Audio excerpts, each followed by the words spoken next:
Hello, welcome to recording 2. This is about access arrangements at Key Stage 1 and Key Stage 2. So largely at Key Stage 1, there's the phonics test at the end of Year 1. So at around that age, most children won't have had a diagnosis of dyslexia, and sometimes teachers might be thinking, oh, maybe they're just taking a while before they catch up, which of course can happen. So really it's important to just, for those teachers, to identify children who are at risk. And schools, that's the school's prerogative, and we know the children at risk and the kind of things you'd be looking for, so I won't go into it now. But schools can adapt the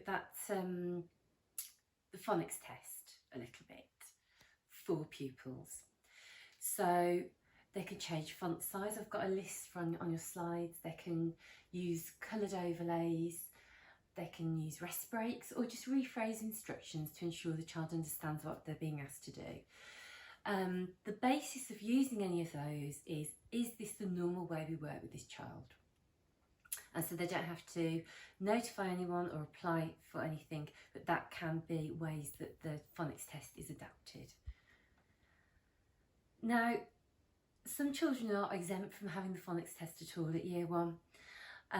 If they have no understanding of letter sound correspondence, for example, they really shouldn't be doing the phonics test. Again, that's the school's prerogative, but parents should be told that their child is disapplied and have an explanation as to why. And there's not a lot more guidance around the phonics screening and access arrangements, but there's a lot more at Key Stage 2, and it's regarding SATs. So although I'm focusing on SATs, any other type of testing within Key Stage 2, it would be good if teachers were looking at using these sort of boundaries to decide if they were going to help children access tests better in those year groups. But for SATs, again, there are some children who shouldn't be sitting their SATs, and it's schools that have to decide if that does or doesn't happen. And they're for children who haven't actually followed Key Stage 2 programme of study, and also those who are pre-Key Stage 2 or P scales, because it would be unfair to ask them to do their SATs. It's interesting because in the guidance it doesn't mention SENCOs as much, but obviously if a school does have a SENCO they'd be involved. But largely guidance says head teachers and teachers. And just like with any access arrangement, it's before the test you set this up and think about what's needed. So you're looking for the same sort of areas of difficulty, that's in reading, writing, concentrating, processing, hearing, vision, or English as an additional language. These are the type of things that you'd be thinking, well, maybe they actually need support to access their SATs. And again, the access arrangements are very similar to all others at this age group. So additional time, early opening of papers, compensatory marks for spelling, I'll explain later, scribes, word processors, transcripts, that's no longer allowed at GCSE, but is at Key Stage 2.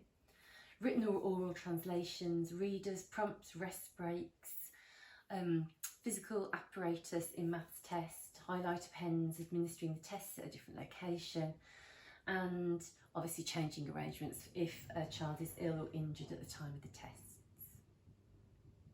I'm racing because you've got this all written down in your slides. Now, if a child has an EHCP, they automatically get 25% extra time, and if they use modified large print or braille versions of tests, they automatically get 100% extra time. But other than that, access arrangements at Key Stage 2 fall into 3 categories for SATs. Those you have to apply for to the STA again, those you have to notify the STA of after assessments are taken, and thirdly, those that are centre delegated. So we'll start with those you have to apply for, and that's additional time, early opening of a paper, compensatory marks for spelling, and timetable variations.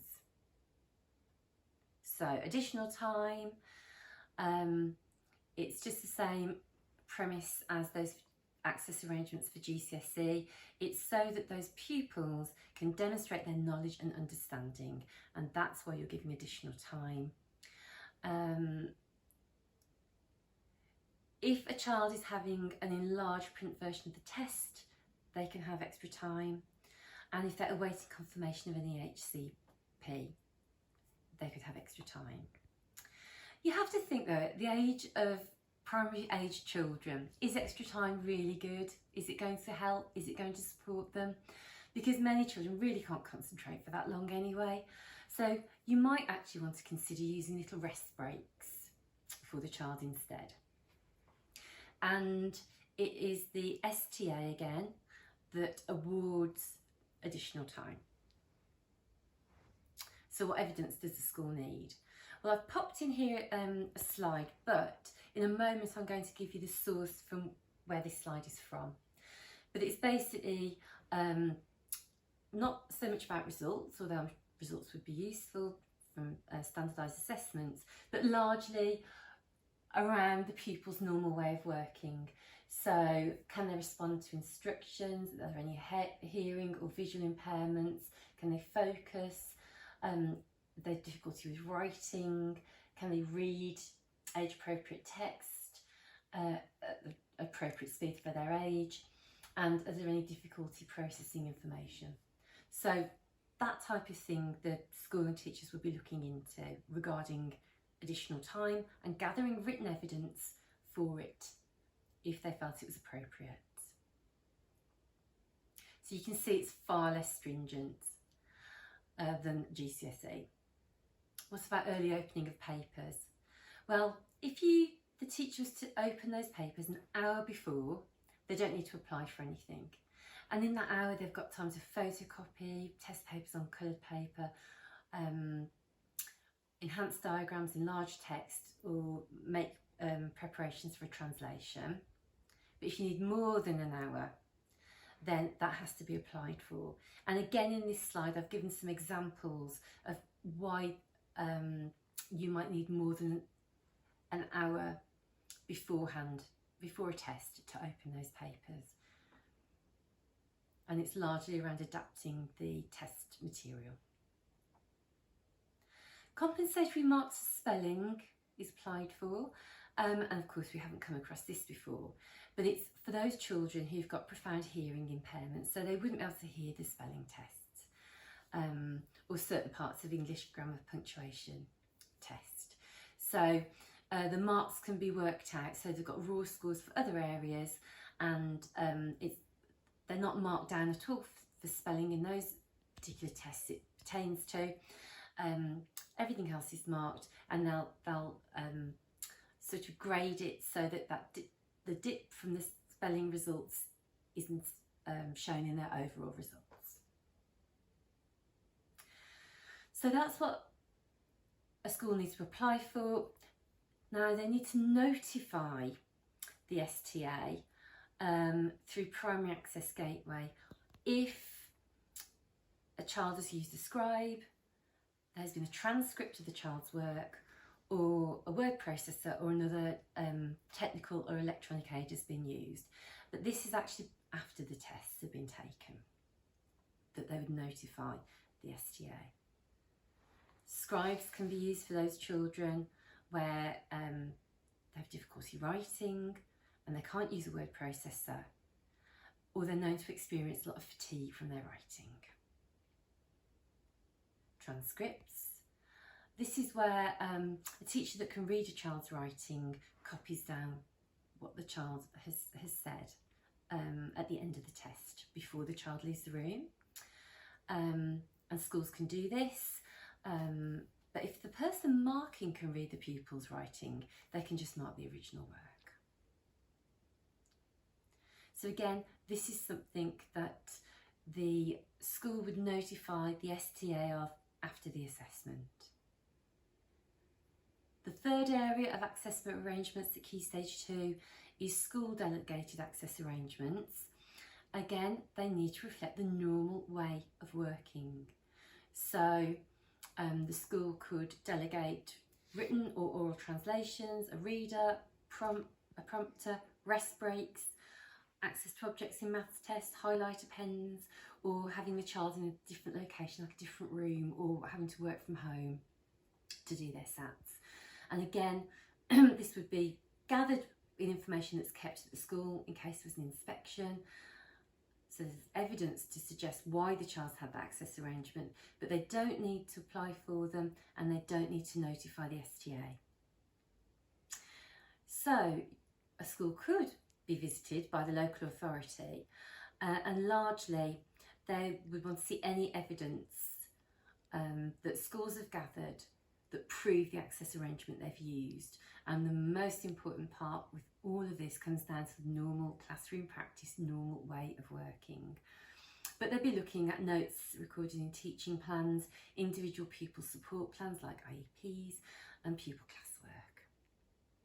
So, your really useful source of information for this is on the link I've given you, which will take you through to Key Stage 2 tests, access arrangements, and you get a document that you can click on, and that gives you much more detail on all the areas I've just covered. Or the second link, and if you use that, you get to a page from the government, and it's got things like Key Stage 2 planner, a bit about access arrangements, test administration. So it goes into a lot more detail than the first document I suggested. Although the first document, as far as you're as an assessor, that's really all you need to know. And having that knowledge means hopefully it will guide you when you make your recommendations in full diagnostic access arrangements, support sections in your proper assessments, or any advice people will ask you for, because you will tend to find yourself in that position a lot as an assessor. So if you've got any questions about this, email them to me, and then when we Zoom, I'll have the answers ready. And the next presentation I'm preparing is about assessing pupils whose first language is not English. Then I'll be doing one on supporting parents and pupils regarding the results of their assessment, and also a little more on morphology and what sort of structure you might want to use for that. And lastly, things about how do you apply for AMDBA, your assessment practicing certificate, being in touch with the Information Communications Office about holding data at home, and also your insurance for being a private assessor. It's really interesting. Anyway, see you soon. Bye.